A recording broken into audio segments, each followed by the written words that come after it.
బంగారానికి ఎన్నటికీ విడదీయలేని అనుబంధం. పెళ్ళే కాదు, మా ఇంట్లో ఏ శుభకార్యమైనా బంగారంతో మొదలవ్వాల్సిందే. అయితే నా పెళ్లి ఆభరణాల విషయంలో ఒక్కొక్కరిది ఒక్కో చాయిస్. నాకు యాంటిక్ జ్యువెలరీ అంటే చాలా ఇష్టం. చెల్లికి డైమండ్ జ్యువెలరీ నచ్చుతుంది. అమ్మ టేస్ట్ పక్కా ట్రెడిషనల్, నాన్నేమో పక్కా commercial. Best price, quality and service కావాలంటాడు. ఇక నానమ్మ అయితే తన పాత బంగారానికి 100% బైబ్యాక్ కావాలంటుంది. అయినా నో టెన్షన్. మా అందరి అభిరుచులకి ఏకైక ఎంపిక మానేపల్లి జ్యువెలర్స్. తరతరాలుగా తరగని స్వర్ణ బంధాలు మన మానేపల్లి జ్యువెలర్స్. సార్, ఇప్పుడు కృష్ణ గారు మీరు క్లాస్మేట్స్? ఇంటర్మీడియట్ ఇద్దరం క్లాస్మేట్స్, ఇద్దరం ఒకే bench mates, front bench students అనమాట. అంటే బుద్ధిమంతులాగా ఉండేవాళ్ళు ఫ్రంట్లో కూర్చోబెట్టేవారు, అల్లరి బ్యాచ్లందరినీ వెనక్కి కూర్చోబెట్టేవారు. సార్, అప్పుడు నిజంగా అల్లరి చేసేవారు కదండి మీరు? ఆయనే చేసేవారు కదా, నేను చేసేవాడు. సార్, ఆ ఏజ్ టెండర్ ఏజ్ కదా సార్, ఒక రకమైన యువరక్తం. అదే అప్పుడు చేసిన చిలిపి పనులు ఏమైనా గుర్తున్నాయి సార్? ఏం లేవు, అసలు చిలిపి పనులే చేయలేదు. ఆయనే చేయలేదు, నేను చేయలేదు. మీకంటే ముందు ఆయన వెళ్ళారు కదండి ఇండస్ట్రీకి? ఇండస్ట్రీకి ఆయన ఉంది. అంటే ఆయన డైరెక్టర్ తిలక్ గారు అని, ఆయన ఏదో ఫంక్షన్కి ఏలూరు కాలేజీకి వచ్చారు. కేబీ తిలక్ గారు వచ్చినప్పుడు కృష్ణ గారిని చూశారు. చూసి పిలిచారు. పిలిచి ఏం చదువుతున్నావు అంటే అప్పుడు బీకామ్ మీద చదువుతున్నా అన్నాడు. సినిమాలో ఇంట్రెస్ట్ ఉందా అన్నాడు. ఉందండి అన్నాడు. సరే అయితే నా అడ్రస్ ఇస్తాను తీసుకో, నేను ఇప్పుడు తీయట్లేదు కానీ సినిమా తీసేటప్పుడు పిలుస్తాను, అప్పుడు వద్దు కానీ అన్నాడు. తర్వాత పిలుపు రాలేదు, ఈయన వెళ్ళిపోయి ఆ అడ్రస్ పట్టుకొని ఆయన ఇంటి దగ్గరికి వెళ్ళినట్టు, ఇక తీయట్లేదు అయ్యా మొదలుపెట్టాక చెప్తాను, ఈ లోపల నువ్వు ట్రై చేసుకుంటారంటే ట్రై చేసుకో అన్నారు. ఆయన ట్రయల్స్ చేశారు కానీ పాపం సక్సెస్ కాల. 3 ఏళ్ళు అంత ఉన్నాడు కృష్ణ గారు. 3 ఏళ్ళు ఉన్నారండి చెన్నైలో. 3 ఏళ్ళు ఉండి సక్సెస్ అవ్వాల. ఇక వద్దులే మనకేని బురిపాలెం తెనాలి దగ్గర అక్కడికి వెళ్ళిపోయాడు. అక్కడికి వెళ్ళిపోయిన తర్వాత మ్యారేజ్ జరిగింది. మ్యారేజ్ జరిగిన ఒక నెలకో 3 నెలల లోపలే ఆదురు సుబ్బారావు గారి సినిమాకి సెలక్షన్స్కి పిలిచారు, ఇంటర్వ్యూకి. తేనె మనుషులు కదండి, తేనె మనుషులకి. దాంట్లో ఈయన సెలెక్ట్ అయ్యాడు. అప్పటి నుంచి ఇక సెటిల్ అయిపోయాడు అక్కడ. సార్, ఇప్పుడు కృష్ణ గారిది బుర్రపాలెం, మీది ఇక్కడ ఏలూరు దగ్గర. ఇద్దరు ఎలా కలిసి చదువుకుంటారు? వాళ్ళ నాన్నగారు వాళ్ళకి ఏలూరు దగ్గరలో తోటలు ఉండి, కృష్ణ గారి ఫాదర్కి అక్కడ ఉండేవారు వాళ్ళ ఫాదరు వీళ్ళందరూ. అందుకని ఏలూరు దగ్గర అని చెప్పి ఆయన ఏలూరులో జాయిన్ అయ్యారు. ఇద్దరు ఇంటర్ కూడా ఇద్దరు ఫెయిల్ అయ్యాం. అప్పుడు ఇంటర్మీడియట్ లాస్ట్ బ్యాచ్ మాది. దాని తర్వాత ప్రీ యూనివర్సిటీ అని ఉండేది. దాంట్లో చేరినప్పుడు ఏం చేశారంటే డిగ్రీలో ఇక్కడ ఇంటర్మీడియట్ సెకండ్ ఇయర్ ఫెయిల్ అయిన వాళ్ళని అందులో డిగ్రీ కోర్సులో ఫస్ట్ ఇయర్లో చేర్చుకున్నారు. పియూసీ అనేవారు కదా సార్. సో అట్లా ఆయన డిగ్రీ పూర్తి చేశాడు. ఇక నాకు వద్దులే, మనం బిజినెస్ మీద కాన్సెప్ట్. మీరు జీవిత పాఠాలు నేర్చుకున్నారు వ్యాపారంలోనే, అంతే కదా సార్? ఇప్పుడు 10 మందితో ఇంటరాక్షన్ అవ్వడం వలన ఎక్కువ నేర్చుకునే అవకాశం ఉంటుంది కదండి సార్. ఇప్పుడు కృష్ణ గారు మీరు ఇంటర్లో క్లాస్ బెంచ్ మేట్స్, బాగా క్లోజ్ ఫ్రెండ్స్. మరి ఆయన ఇండస్ట్రీకి వెళ్ళినప్పుడు మిమ్మల్ని రమ్మని ఏమైనా అన్నారా? అనలేదు సార్? ఏం లేదు, కానీ నేను అప్పుడు మా బిజినెస్ పనుల మీద మేము కోయంబత్తూరు వెళ్ళాల్సి వస్తూ ఉండేది. కోయంబత్తూరు వెళ్ళి తిరిగి వచ్చేటప్పుడు మెడ్రాస్లో ఆగి ఈయన చూసి ఈయన కలిసి అప్పుడు నాటకాలు రిహార్సల్స్ అవి చేస్తూ ఉండేవారు. ఈయన సోమన్ బాబు గారు ఇంకా కొంతమంది కలిసి చేసేవారు. అక్కడికి వెళ్ళి అప్పుడప్పుడు అట్లా చూసేసి వెళ్ళిపోతూ ఉండేవాడు తప్ప అంతకంటే ఇంట్రాక్షన్ ఉండేది కాదు. తర్వాత తేనె మనసుల్లో సెలెక్ట్ అయిన తర్వాత కలవటం, తర్వాత సినిమా రిలీజ్కి వచ్చారు అప్పుడు వాళ్ళు, అప్పుడు కలవటం, అట్లా తర్వాత ఎప్పుడు విజయవాడ వచ్చినా కలుసుకుంటూ ఉండేవాడు. నేను మెడ్రాస్ వెళ్తే నేను వెళ్ళి కలిసేవాడు. అంటే ఆయన అంటే సినిమా పరిశ్రమలో కష్ట నష్టాలు చాలా ఉంటాయి కదండి, పోనీ అవి చెప్పడం అట్లాంటివి ఏం జరిగేవండి? అసలు అంటే నాకు ఇంట్రెస్ట్ లేదని సంగతి తెలుసు సార్. సడన్గా మీరు అంటే వ్యాపారంలో బిజీగా ఉండేవారు, అట్ ద సేమ్ టైం నాటకాలు అంటే మీ ప్యాషన్ ఏదైతే ఉందో దాన్ని కూడా తీర్చుకునేవారు, అంటే మీ కళారంగంలో కూడా ఉండేవారు. ఎలా ఇండస్ట్రీలోకి ఎంటర్ అయ్యారు సార్? ఒకసారి సోమన్ బాబు గారు ఏదో అవుట్డోర్ షూటింగ్ విజయవాడ వచ్చారు. విజయవాడ వచ్చినప్పుడు ఆయనకి నాకు ఒక కామన్ ఫ్రెండ్ ఉన్నాడు. ఆయన అన్నాడు, ఇట్లా సోమన్ బాబు గారు వచ్చారు, ఊళ్ళోకి హోటల్లో ఉన్నారు, నేను అక్కడికి వెళ్తాను, కలవడానికి వెళ్తాను, నువ్వు వస్తావా అన్నాడు. రమ్మంటే వస్తానే ఉంది, సినిమా యాక్టర్ని చూసి కాసేపు అందులో ఆయన బాగుంటారు కదా, వెళ్దాం అంటే వెళ్ళాం. వెళ్ళిన తర్వాత కూర్చున్నాం, పరిచయం చేశాడు, మాటలు జరుగుతున్నాయి, సరదా కబుర్లు చెప్పుకున్నాం, మధ్యలో టీలు తాగాం. ఆయన ఇంకా చూస్తాను సోమన్ బాబు గారు. ఏంటి సార్ అన్న, మీరు సినిమాల్లోకి ఎందుకు ట్రై చేయలేదు అన్నాడు.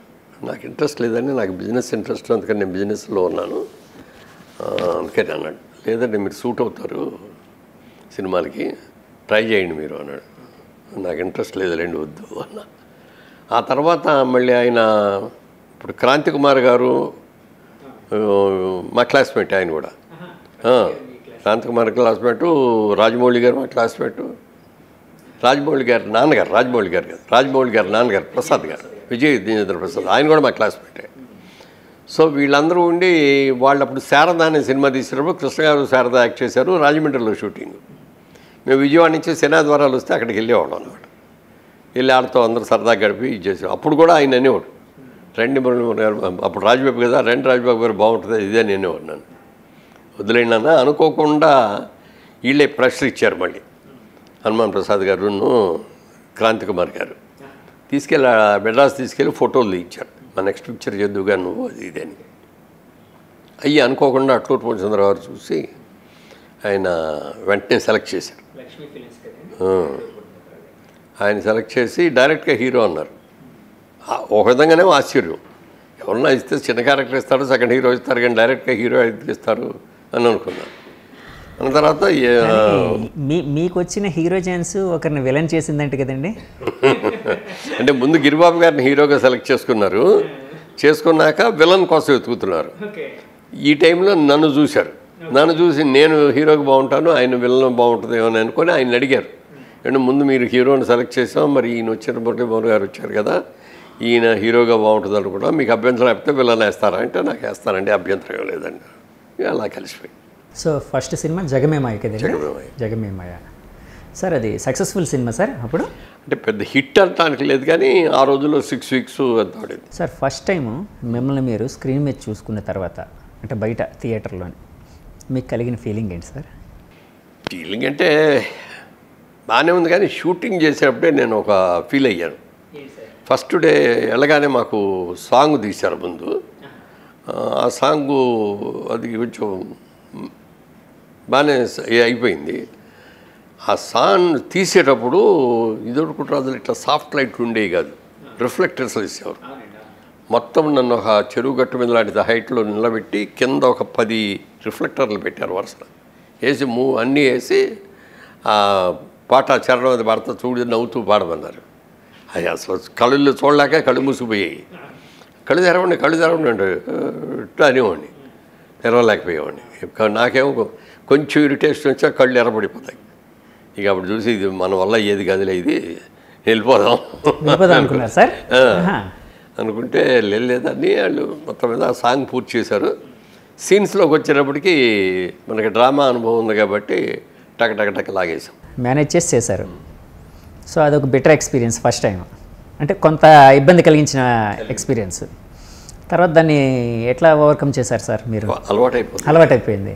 సరే, జగమేమాయ తర్వాత సార్ అప్పుడు విన్నది ఏంటంటే, అంటే నేను విన్నది మీకు అవకాశాలు తగ్గాయి, గిరిబాబు గారు విలన్గా చేసిన గిరిబాబు గారికి ఎక్కువ అవకాశాలు వచ్చాయి ఇట్లా. గిరిబాబు గారికి ఆ సినిమా రిలీజ్ అవ్వక ముందు నుంచే వచ్చింది. ఆయనకి బాగున్నాడు గిరిబాబు, విలన్ క్యారెక్టర్ బాగుంటుంది. జనరల్గా విలన్ క్యారెక్టర్ చాలా సినిమాల్లో ఉంటాయి. హీరో అనేటప్పటికి కొంతమందికే వస్తుంది కదా ఛాన్స్. హీరో అనేటప్పటికి సినిమా ఒకరే ఉంటారు, విలన్స్ ఎంతమంది అయినా ఉండొచ్చు. అందుకని ఆయనకి బాగా వచ్చి నాకు రాలా. దాదాపు 1 year గ్యాప్. మొదటి సినిమా రిలీజ్ అయిన తర్వాత ఏదో ఇంకో సినిమా మొదలుపెట్టారు, 4 అన్నదమ్ములు, ఎస్వి రంగారావు గారు ఫాదరు. అది షూటింగ్ జరుగుతూ ఉండగా ఆయనకి హార్ట్ అటాక్ వచ్చి ఆయన చనిపోయారు. దాంతో ఆ సినిమా ఆగిపోయింది. అది తర్వాత 1 year తర్వాత దాసనారాయణరావు గారు డైరెక్షన్లో మా ఫ్రెండే హనుమాన్ ప్రసాద్ గారు అని ఆయన సినిమా తీస్తూ, తిరుపతి అని రాజబాబు గారి హీరో, అందులో యంగ్ హీరోగా నేను, దాంట్లో దాసరి గారి డైరెక్షన్లో ఆ సినిమా చేశాం. అప్పుడు ఆయనకి నా మీద బాగా ఇంప్రెషన్ వచ్చింది దాసరి గారికి. చేసి అప్పుడు అన్నాడు ఆయన షూటింగ్ జరుగుతున్నాడు, నేను పెద్ద హీరోని చేస్తానయ్యా, నేను బాగా చేస్తావు, నువ్వు సిన్సియర్గా ఉన్నావు, అన్నిటికీ బాగా కష్టపడి చేస్తున్నావు నేను అన్నాడు. అన్నమాట నిలబెట్టుకొని ఇవాళ రోజు నీ స్టేజ్లో ఉన్నా అంటే ఆ మహానుభావుడు పెట్టిన భిక్ష. సరే, ఈ రాజబాబు అన్న మీ పేరుని మురళీమోహన్ గారుగా ఎవరు మార్చారు సార్? దాసరి గారేనండి? కాదు, అట్లూరి పూర్ణచంద్రరావు గారు అని మొదటి సినిమా జగమేమాయ తీసేటప్పుడు, ఎందుకంటే ఆ సినిమాలో రాజబాబు గారు కూడా ఉన్నారు క్యారెక్టర్. సో ఆయన రాజబాబు, మీరు రాజబాబు అంటే కన్ఫ్యూజన్ వస్తుంది, లేకపోతే హీరో రాజబాబు, కమెడియన్ రాజబాబు ఇవన్నీ పెడితే బాగుండదు, పేరు మారుద్దాం ఉన్నారు. మార్చండి సార్ మీకు ఏదంటే అదే అన్న. మీ అసలు పేరు ఏంటంటే రాజా రామ్మోహన్ రాయ్, మా ఫాదర్ పెట్టారు. అవునా సార్? ఆయన కొంచెం నాస్తికవాదం లేకపోతే అభ్యుదయవాదం ఉండేది. అభ్యుదయవాదం ఉండేది. అలాగే మా తమ్ముడికేమో వేణుగోపాల్ తిలక్ అని పెట్టారు. సో అట్లా ఆయన కొంచెం ఈ రాజకీయ నాయకుడు కూడా అవటం మూలంగా అట్లా పెట్టారు. అలా చెప్తే అప్పుడు అన్నాడు మాట, మోహన్ అని పెడదామా అన్నాడు. మీకు ఇష్టం అండి, మీకు ఏదైనా వస్తే చెప్పండి అన్న. మోహన్ అని పెట్టారు. 4 రోజులు మోహన్ మోహన్ అని పిలిచారు. ఏదో నన్ను కాదనుకోని మళ్ళీ ఏదో పలికి వెళ్ళేవాడిని. ప్రెస్ మీట్లో చెప్పారు. అప్పుడు ఆంధ్రపత్రిక మ్యాగజైన్ చాలా ఫేమస్గా ఉండేది ఆ రోజుల్లో.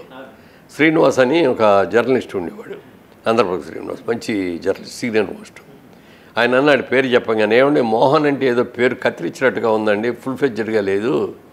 అప్పటికి రామ్మోహన్ ఉన్నాడు, ఎవరో కృష్ణమోహన్ ఉన్నాడు, ఇంకో మోహన్ ఉన్నాడు, అది ఇంకేదైనా పేరు ఫుల్ ఫెడ్జెడ్గా వచ్చేటట్టు పెడితే బాగుంటుందండి అన్నాడు. అంటే అప్పుడు పూర్ణచంద్రరావు గారు కొన్ని మురళీమోహన్ అయితే ఎలా ఉంటుంది అన్నారు. బాగుందండి అన్నారు. అంతే, అట్లా మురళీమోహన్. సో కృష్ణుడి పేరు మీద పెట్టిన పేరు బలం కూడా మీకు తోడ్పడింది అంటారు.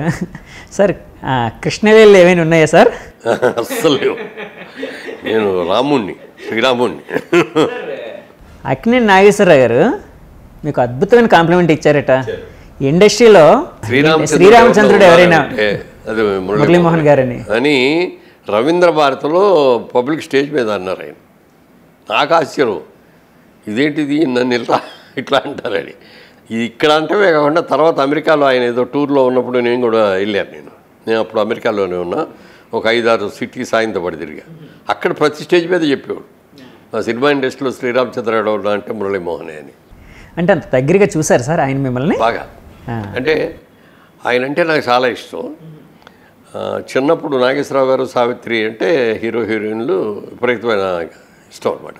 వాళ్ళ సినిమా రిలీజ్ అయిందంటే ఫస్ట్ మార్నింగ్ షోకి వెళ్ళిపోయేవాళ్ళు, అలా చూసేవాళ్ళం. తర్వాత ఆయన కాంబినేషన్లో చాలా సినిమాలు చేశాను. ఇక అప్పటి నుంచి కూడా మీరంటే నాకు బాగా ఇష్టం, అది దాని కానీ చూద్దాను. నేనంటే చాలా అభిమానంగా ఉండేవారు ఆయన. సో ఆయన కూడా నన్ను వాచ్ చేస్తూ ఉండేవారు. మొదటి రోజు ఫస్ట్ షూటింగ్ ఆయనతో, అసలు ఆయన చూడటమే నాకు అది చాలా ఇదిగా ఉంది, థ్రిల్ ఫీల్ అయిపోతున్నాను. కనిపెట్టాడు, కొంచెం బెరికిగా ఉన్నాడు నా దగ్గర. ఆయన పెద్ద హీరో, మనమేమో ఎల్బోర్డు అనుకొని వచ్చి మెల్లగా పొద్దుమే చేసి, అసలు ఏంటి అదేంటి ఇదేంటి నువ్వేం చదువుకున్నావు ఎక్కడ ఇది అని సరదాగా అసలు ఫ్రెండ్స్ మాట్లాడేసేసాడు. తర్వాత రోజారమణి గారు దాంట్లో నా కాంబినేషన్, రోజారమణి గారి మీద జోకులు వేసి, నా మీద జోకులు వేసి ఇవన్నీ చేసినప్పటికి బాగా ఫ్రీ అయిపోయింది, శుభ్రంగా చేసేసాం. సాయంత్రం వెళ్ళేటప్పుడు అన్నాడు, నీతో ఇంత చనువుగా ఎందుకున్నానో తెలుసా, నువ్వు కొంచెం బెరిగిగా కనపడ్డావు పొద్దున్న, అందుకని నీలో ఆ బెరుగుతనం పోగొట్టడం కోసం నేను ఇది చేశాను. అక్కడి నుంచి నేనంటే బాగా వాచ్ చేసేవాడు నన్ను.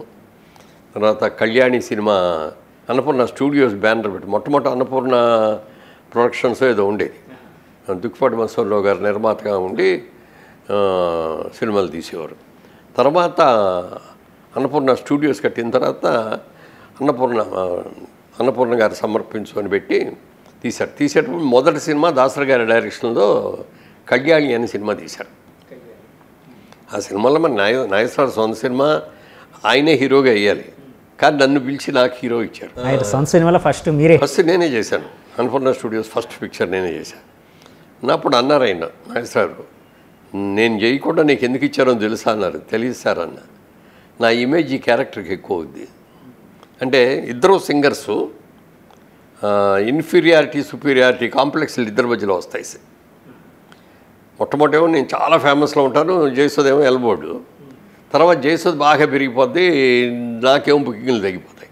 అక్కడి నుంచి ఇద్దరి మధ్యలో కొంచెం ఇది వస్తుంది, దాని మీద స్టోరీ.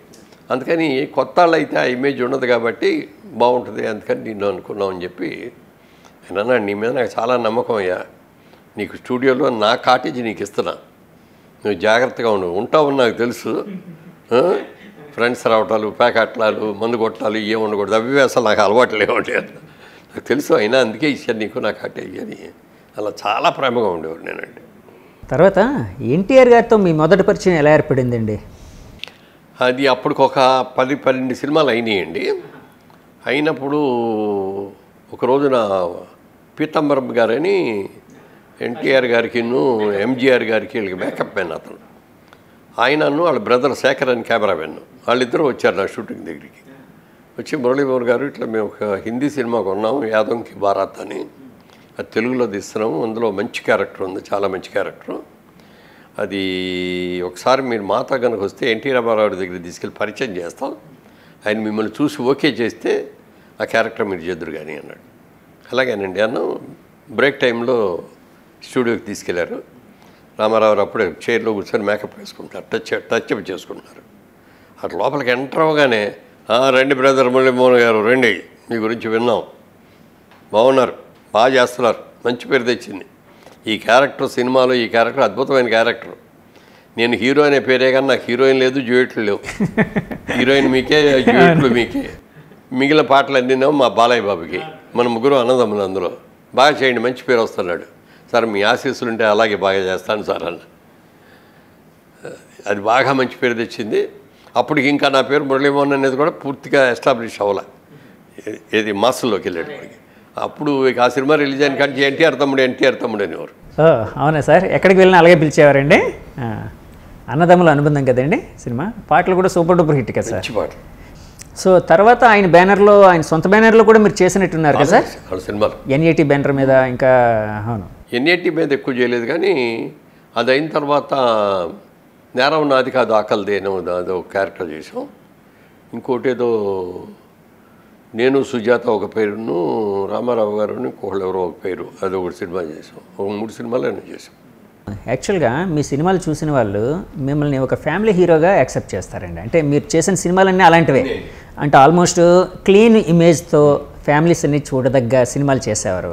అంటే అది బై చాయిస్, మీకు వచ్చిన చాయిస్ని ఉపయోగించుకుంటూ అలా ఎదిగారా, లేకపోతే ముందు మీరు ఇండస్ట్రీకి వెళ్ళిన తర్వాత ఒక సెటిల్మెంట్ కోసం నేను ఇలా ఈ విధంగా ఈ ఇమేజ్ తీసుకొని అంటే తెచ్చుకోవాలి అన్న ఆలోచనతో అలా చేశారా? అంటే నాకు ఫస్ట్ వచ్చిన సినిమాలన్నీ కూడా ఫ్యామిలీ ఓరియంటెడ్ సబ్జెక్ట్సే వచ్చినాయి.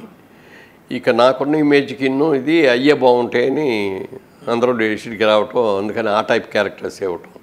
దాంట్లో అడ్వాంటేజ్ ఏమైందంటే ఫిమేల్ లీడింగ్ క్యారెక్టర్స్ కూడా ఉన్నాయి అందులో. అట్లా అప్పట్లో జయసుధ, జయప్రద, శ్రీదేవి వీళ్ళందరి కాంబినేషన్ కూడా చేశాను అప్పుడు, శారద గారి కాంబినేషను ఇవన్నీ. సో అది అడ్వాంటేజ్ అయింది. కానీ మా ఓన్ ప్రొడక్షన్లో కూడా మేమన్నీ కూడా ఫ్యామిలీ ఓరియంటెడ్ సబ్జెక్ట్సే చేసాం. క్రైమ్ సినిమాలు తీయలేం మేము. ఎందుకంటే రామదండు ఫస్ట్ సినిమా. అవును, సాంగ్ కూడా భలే ఉంటుంది. ఇది బండి కాదు మొండి, ఇది సాయం పట్టండి, పెట్రోల్ ధర మండుతోంది. విహెచ్ఎస్ క్యాసెట్ పెట్టుకొని చూసానండి, భలే ఉంటుంది సార్ సినిమా కూడా. అది బాలచంద్ర గారు ప్రొడ్యూస్ చేశారు. యాక్చువల్గా ఆయన డైరెక్షన్ చేయాలట కదా, ఆయనే చేయాలి. ఆయన అడిగితే ఆయన లక్ష్మి గారు చేశారు ఒరిజినల్ పిక్చర్, ఆవిడ చేశారు. ఆవిడని అడిగితే అవే నేను ఏదో సరదా కోసం చేశానండి, నా కెరీర్ హీరోయిన్ అయినప్పుడు ఇంకా నేను డైరెక్షన్ అక్కడ చేస్తాను. బాలచంద్ర గారు మీరే చేయొచ్చు కదండి అన్న. అంటే నాకు ఆల్రెడీ కమిట్ అయిపోయినవి ఉన్నాయి, మీకు అభ్యంతరం లేకపోతే ఓ పని చేస్తాను అన్నాడు. చెప్పండి సార్ అన్న. మా అసోసియేట్ ఉన్నాడు, అతనికి డైరెక్షన్ ఇవ్వండి, అతను చేస్తాడు. నేను రోజు అతనికి ఏ రోజు ఏ సీన్లు తీస్తాడో ముందు నా దగ్గరికి వచ్చి పొద్దున్నే ఎలా తీయాలో ఏమిటో షార్ట్ డివిజన్ అవన్నీ కూడా నేను చేసిస్తాను అతనికి. అతను వచ్చి షూటింగ్ చేస్తాడు. ఇంపార్టెంట్ సీన్లు, క్లైమాక్స్, పాటలు నేను తీస్తాను అని చెప్పి అరేంజ్మెంట్తో బాలచంద్ర గారు సూపర్విజన్ అని చెప్పి పెట్టి, అది సూపర్ డూపర్ హిట్ కదా సార్ ఆ సినిమా. అది మీ సొంత సినిమా అండి? సొంత సినిమా, ఫస్ట్ ఫిలిం. అప్పుడు మురళీ చిత్ర అనే బ్యానర్ మీద తీసాం. అది అయిన తర్వాత నెక్స్ట్ పిక్చర్ తీద్దాం అనుకున్నప్పుడు అప్పటికే గిరిబాబు గారు నాకంటే 2-3 సినిమాలు తీశాడు అప్పటికే, ఆయన ప్రొడ్యూసర్గా చేసి. తర్వాత 3వ సినిమా చేసేటప్పుడు మాధవి చిత్ర అని బ్యానర్ మార్చుకున్నాడు ఆయన. వాళ్ళ అమ్మాయి పేరు మాధవి చిత్రాన్ని పెట్టి అందులో నన్ను హీరోగా బుక్ చేశాడు. అది చేసేటప్పుడు అడిగా నేను, గిరిబాబు మరి జైవేరి మానేసి మాధవి చిత్రాన్ని పెట్టుకున్నావు కదా, మీ అమ్మాయి పేరు జైవేరి కంటిన్యూ చేస్తావా చేయవా అంటే, అదే ఒక్కరికి ఇదే కంటిన్యూ చేస్తానన్నాడు. నాకు జైవేరి అన్న పేరు నాకు బాగా నచ్చిందయ్యా, నీకు అభ్యంతరం లేకపోతే నాకు ఇస్తావా నీ బ్యానర్ అన్న. తీసుకో అన్నాడు. అందుకని జైవేరి బ్యానర్తో మొట్టమొదటి సినిమా వరాల అబ్బాయి తీసాం. అక్కడి నుంచి ఆ బ్యానర్ మీద అన్నీ తీసిన సినిమాలన్నీ 25 సినిమాలు తీసాం. 25 జైవేరి బ్యానరే. రియల్ ఎస్టేట్లోకి వచ్చాం, Jhaveri real estates properties private limited. అక్కడి నుంచి ఆటోమొబైల్లోకి వెళ్ళాం, జైవేరి ఆటోమొబైల్స్.